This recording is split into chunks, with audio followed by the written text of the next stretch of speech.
following is a production of the Department of Broadcasting and Journalism at Western Illinois University.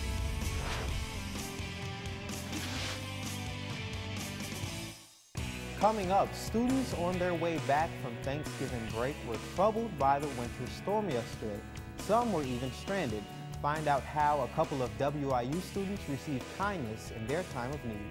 And more information on the origin of a widespread E. coli outbreak linked to romaine lettuce. We'll have that ahead. Plus, an LA-based musician with ties to WIU offers advice to students, and he'll soon be making music with them. More on that opportunity ahead. Live from Salee Hall in high definition. News 3 starts now. First, we begin with continuing coverage today following a blizzard that left several inches of snow. Lots of drivers stranded on the roads across Western Illinois. Good afternoon. Welcome to Live at 4. I'm Devin Brooks. And I'm Terrence Black. Locally, Illinois State Police are reporting all stranded drivers have been rescued from roads, but that was not the case Sunday night. Many students were headed back to campus, or to Macomb, and became stuck in whiteout conditions. Yeah, Monday evening, News 3 received an email from a man who wanted to acknowledge the help that his family received from someone he refers to as a guardian angel. That's right. On Sunday, Charles Tabb got a call from his daughter that was traveling to campus. She was stranded on the side of the road 20 miles from the Quad City with about half a tank of gas. Tabb says he called the fire department, but they told him they could not help. Crews suggested that she use the gas left in her car to stay warm until the next morning. Tabb says he felt helpless and panicked. Until later that night, a man named Ty Bingham picked up Tabb's daughter and passengers. He gave them a place to stay until the next morning and helped dig the student's car out of the snow. Tabb says he could not thank Bingham enough for rescuing his daughter. Yeah, and Tabb's daughter was not the only WIU student who was stranded in the snow. Yeah, we a couple of other students who got stuck to hear their experiences traveling through Winter Storm Bruce. At first, one might think to panic, but I felt pretty calm throughout most of it. I was determined to stay warm, and we had blankets and we used the heat in the car, so we were just trying to keep a positive attitude throughout the whole experience. And they told us that a possible sheriff will come by to see us. A sheriff did come by about 20 minutes later. He said that he would be back to get us, and then unfortunately he had to go find another family and never came back, and it was 2 hours later, and we thought it was the sheriff coming down the road, but it was a truck, and thank goodness he had chains to pull us out, and he got us out, and then we were able to go ahead and go to the Erie fire station and seek shelter there.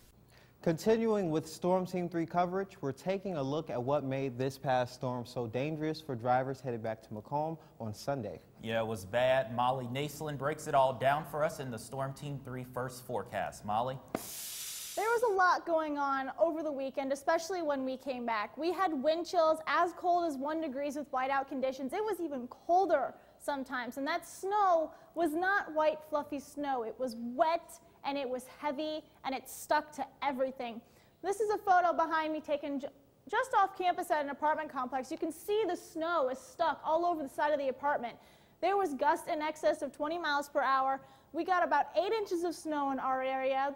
Drifts can be a little bit deeper. There are some spots that are a little bit less because of how the wind was moving. That dew point, it wasn't quite that low. It was much lower. We did have a lot of freezing temperatures going on because of that snow. And that rain-snow line moved very slowly. That's why we didn't have a whole lot of snow until later on in the evening. Now, we can say not a whole lot going on in our atmosphere today. Winter Storm Bruce, as it is being called, has moved off into the northeast, now dumping snow on parts of New York and Philadelphia. But as for right now, not a whole lot going on. We'll take a look a little bit later on as to what those causes were coming up. Guys? All right, Molly, we'll see you then. Well, when the weather outside is frightful, staying inside with the heat on can seem so delightful. However, the Macomb Fire Department is reminding you to make sure your carbon monoxide detector is working. Carbon monoxide is a deadly, odorless, and colorless gas. During the winter snow, Ice can block exhaust pipes and cause a buildup of the gas. Firefighters say if your alarm is chirping, call the fire department to come and inspect the air quality of your home. According to Macomb Fire Department, some of the most common sources of carbon monoxide include your furnace, stove, fireplace, and dryer. All right, Devin, we'll definitely have to be on the lookout for that. The first weekend of Illinois firearm deal season kicked off about 2 weeks ago to a roaring start. Over 58,000 deer were harvested during the two-day period compared to the 51,000 from last year and 54,000 from 2016. Illinois' 7-day firearm season will conclude December 2nd. The founder of The Weathers, an alternate band based out of LA, recently visited classes in the College of Fine Arts and Communication to discuss the realities of the music business. But Cameron Boyer wasn't just here to guest speak for students. News 3's Ryan Hall has more information. Ryan? Thank you very much, Terrence. Cameron Boyer's ties to WIU begin with his father, Al Boyer, a 1972 graduate of WIU, whose name you'll recognize from the WIU's baseball stadium.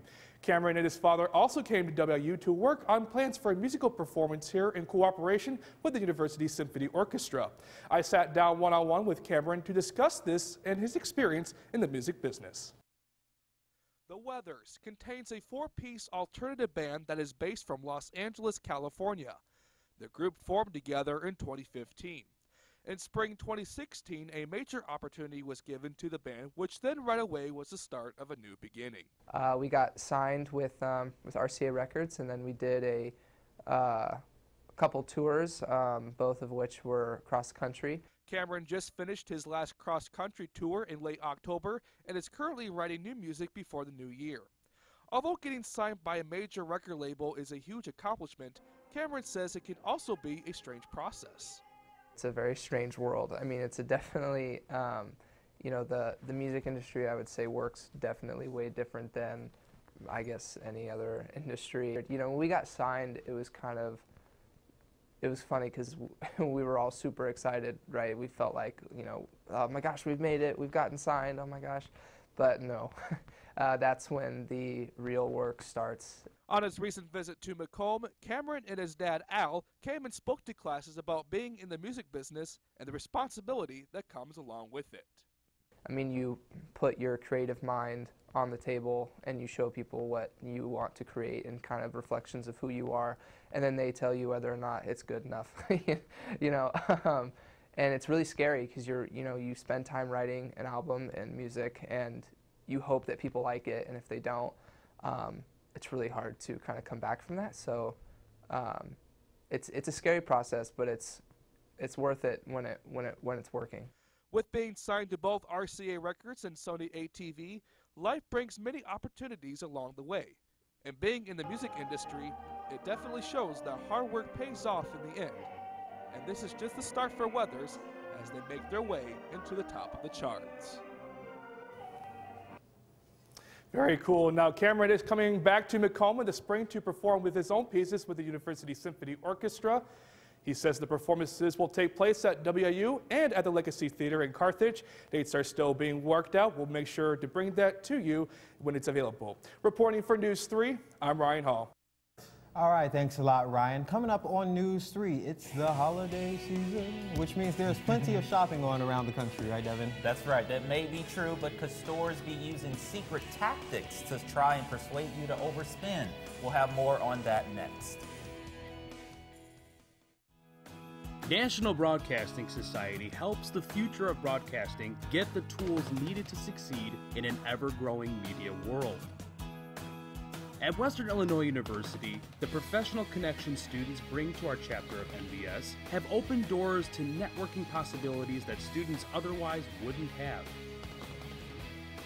The opportunities we are given as students at WIU allow us to make connections today for success tomorrow. They gave me Vicodin after my knee surgery. They kept prescribing it, so I kept taking it. I didn't know it would be this addictive. I didn't know how far I'd go to get more.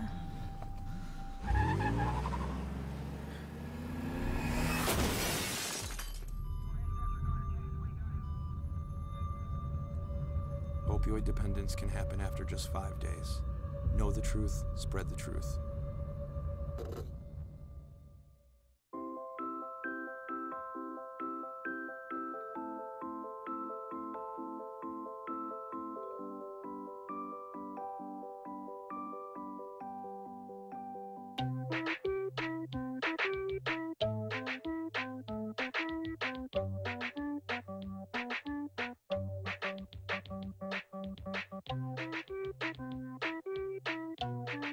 Start a story. Adopt at theshelterpetproject.org. I chose Western Illinois University because I could get involved right away. You're going to gain experience. I'm going to be able to just become successful right out the gate. I'll be a news reporter and eventually become a news anchor one day. I've always felt that as a strong speaker, I could be a voice for the voiceless. But as long as I continue to believe in myself, work hard, and show that I want to put my best foot forward, I think that anything is possible. Live from Salee Hall in high definition. Live at 4 continues. The creator of a long-time beloved kids character passed away on Monday. Steven Hellenberg lost his battle with ALS at the age of 57.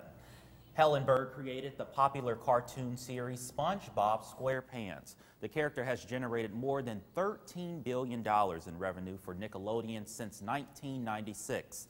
The show went on to have 12 seasons that are still ongoing. They have created 2 movies, which grossed over $200 million, a Broadway play, and have won 4 Emmys and other awards. Hillenberg is survived by his wife of 20 years, Karen, and their only son, Clay. An E. coli outbreak linked to romaine lettuce is being traced to parts of California. The agency believes the ongoing break is related to what's called end-of-season harvest in some parts of California. There are reportedly 43 people in 12 states that have been infected with the same outbreak strand of E. coli. 22 cases have been confirmed in Canada. 2 are from Illinois. Most people who are affected will start to feel symptoms 3 to 4 days after consuming the bacteria. Symptoms vary for each person, but often include severe stomach cramps, diarrhea, and vomiting. The CDC asks that anyone who has any type of romaine lettuce in their home to throw it away if it is labeled from Northern California or Central California.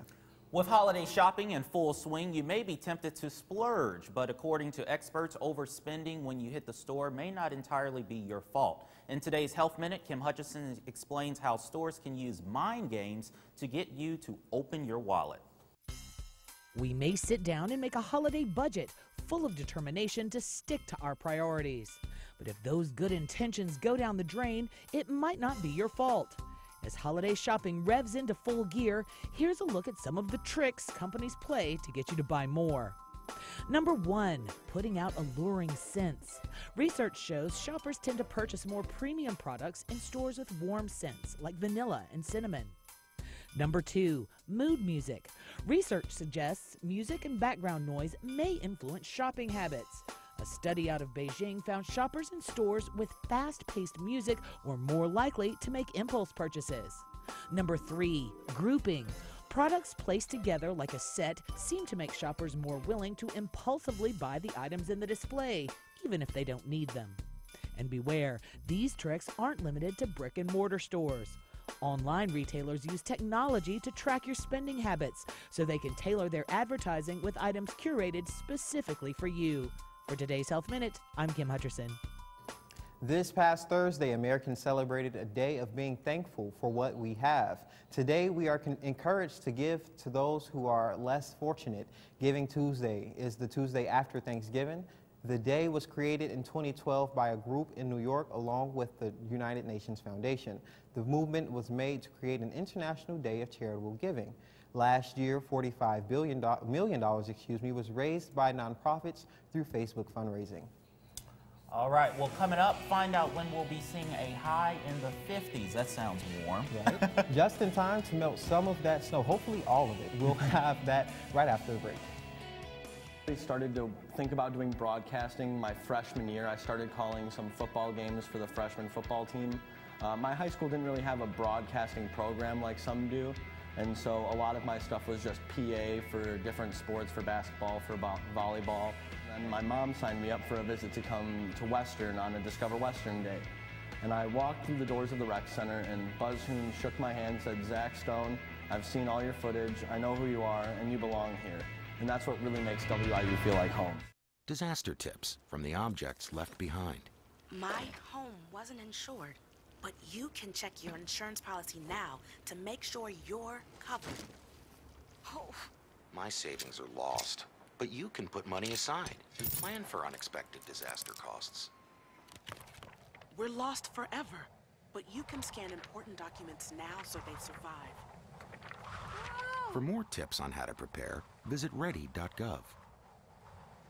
The first time I met Morris, the door flew open and I got this larger-than-life personality talking at the top of his lungs. Hey, how you doing today? Oh man, oh, I totally forgot. Hold on, let me get this for you. Oh, just had a magnetic energy. So I thought, all right, we're definitely gonna be friends.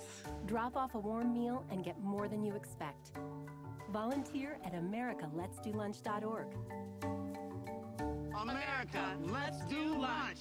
Why I love to do sports anchoring? Because, I mean, it's talking about sports. I decided to come to Western because I wanted an experience that wasn't like some other schools. I did color commentary for one volleyball game. I was terrified. I never did any broadcasting in high school, but when I was talking, it was all, staggered, and I had no idea what I was saying. And now I've done so many different games as a color commentator, play-by-play, now sports anchor. Every show and every game, it gets easier and easier, and I get more comfortable doing it. Good afternoon, Macomb. Welcome back. We are seeing a bit of a relief from the blizzard that we had just a couple days ago. Unfortunately, we are seeing those very cold temperatures with 18 degrees out right now and sunny skies. So that means that as it will remain clear tonight, we'll see some very cold temperatures. Dew point at about 10 degrees. Humidity relatively high for the cool temperatures that we are seeing at 72%, and winds are gentle out of the west at 7 miles per hour. We are well below our averages for this time of year, and we're wishing for that 71-degree high to come back into our forecast, and we're lower than the average low for our high right now. We are very cold temperatures right now. Now, this is where we're going to talk a little bit about what happened over the weekend. Now, as we can see here, we have a bit of a high pressure system over us right now, not too much to worry about, but look off to the northeast. This is Bruce. This is that low pressure system that came through and dumped so much snow over our area. Now, as you can see behind it, there's another low pressure system on its way. We will be keeping an eye on that as we continue through the week. Here's the current radar right now. That band of white is the snow that this region saw. Yes, there is enough on the ground that satellite is picking it up from in the clouds. Temperatures across the region right now, again, 18 degrees in Macomb, 20 in Beardstown, and 23 in Keokuk. Temperatures tonight are going to get very chilly with 10 degrees in Macomb, 14 in Beardstown, and 13 in Quincy. Looking into tomorrow, starting to warm up a little bit with 30 degrees in Macomb, lower 30s across the board. There are some areas that are just above freezing. Tomorrow night, not quite as cold, down into the 20s, upper 20s for our lows tomorrow night. Not as bad as what we've seen. Again tonight, mostly clear skies, so it's going to get very, very, very cold with low around 10 degrees, and winds are gentle out of the west at 8 miles per hour. Looking into tomorrow, cloudy skies coming back into our forecast with a low of 30 degrees. Winds will be out of the south this time at 9 miles per hour, so it's bringing in a little bit of warm air. And yes, you heard right. There is 50 degrees forecasted for Saturday, so we're going to have to go through the rest of the week first. But tomorrow we're going to see a high of 30, 38 on Thursday and Friday, 53 on Saturday, 39 on Sunday. Yeah, but with this cold still sticking around, people have to be careful with the ice. It is still really slick outside. Even if there's salt down, even if it gets plowed, a lot of it melts, freezes again. So would you say that this snow had put a damper on sports, do you think? Yeah, we had a cancellation yesterday, and we'll get to that. Coming up next in sports, the Western Illinois football team has some players on a very important list, and the men and women's basketball teams are both in action over the next couple days. We preview the women's basketball game coming up in just about an hour from Western Hall. All that coming next in sports. I learned broadcasting for 3 years in high school, so towards my senior year, I was pretty much invested in wanting to pursue a career. And I do enjoy it now, but I'm searching for a way to make sure that it's something that I want to pursue after college. That way, I'll be able to wake up every day and say, this is something I want to do, this is something that I love, this is something that I can teach, I can spread, I can affect people with.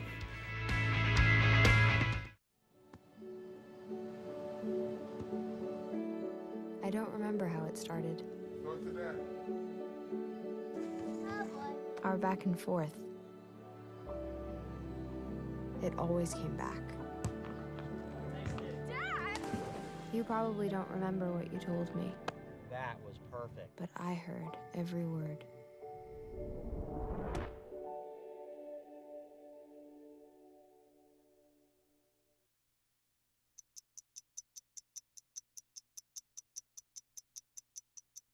I was living in a shelter, juggling 3 jobs.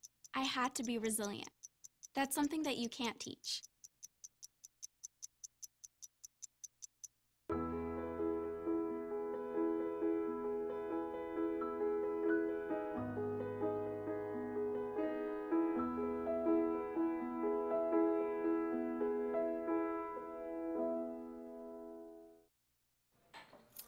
What do you think you're doing, Kevin? Was just gonna drive home. There are several warning signs present that you shouldn't be driving. Like hearing voices? Like your text-to-emoji ratio? Oh man, the selfies. Selfie, nailed it. We all have warning signs that let us know that we're probably not okay to drive. Mine is pretending to be your subconscious. Craig, come on man, let's split a ride home.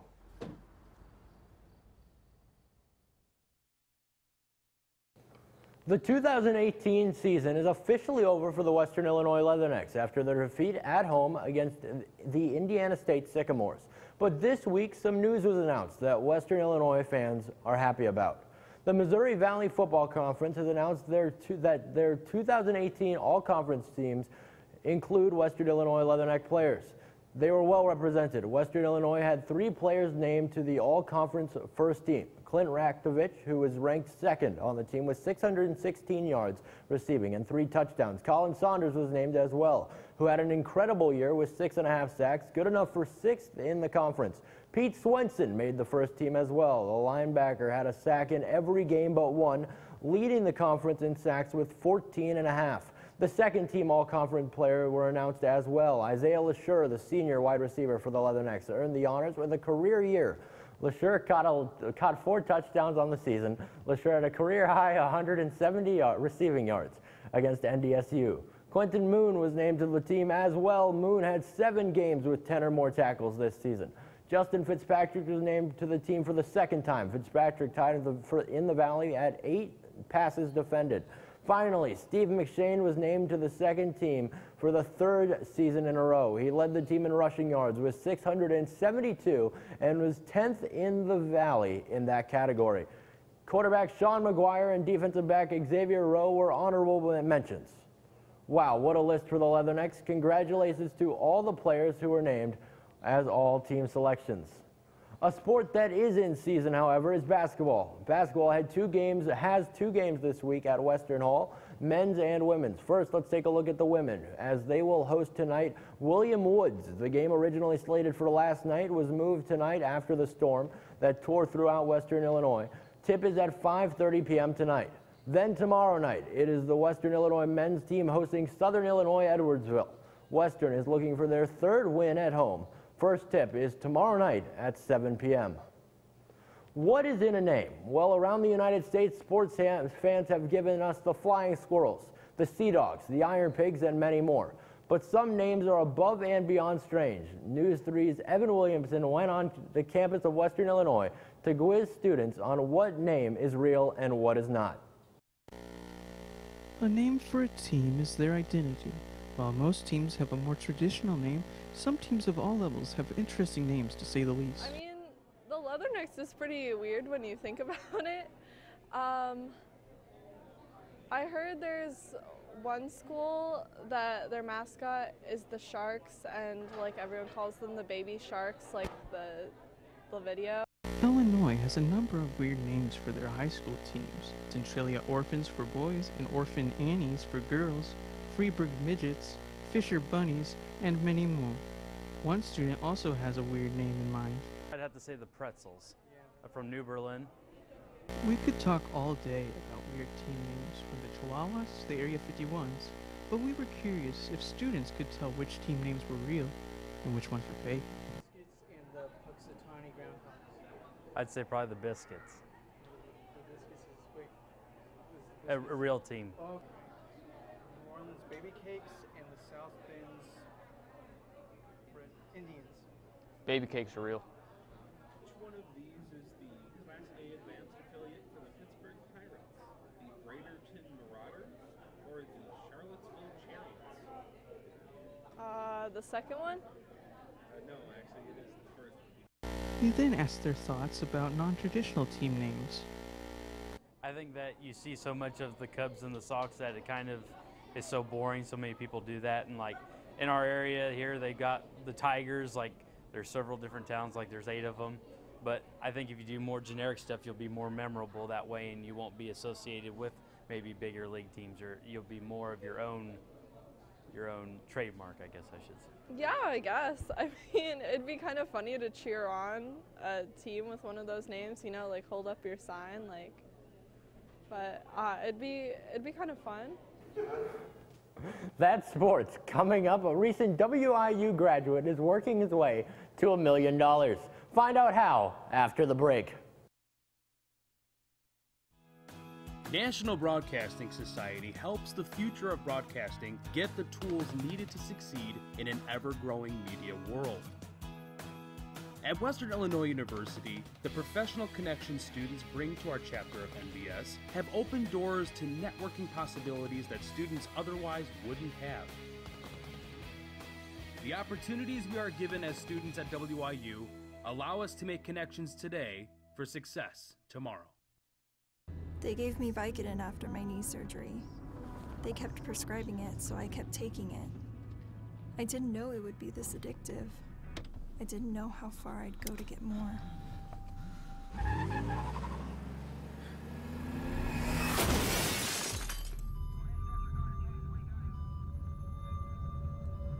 Opioid dependence can happen after just 5 days.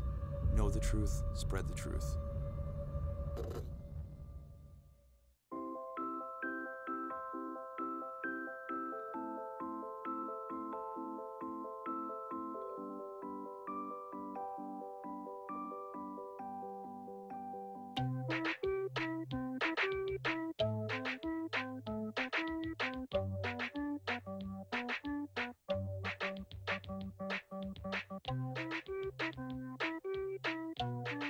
Start a story. Adopt at theshelterpetproject.org.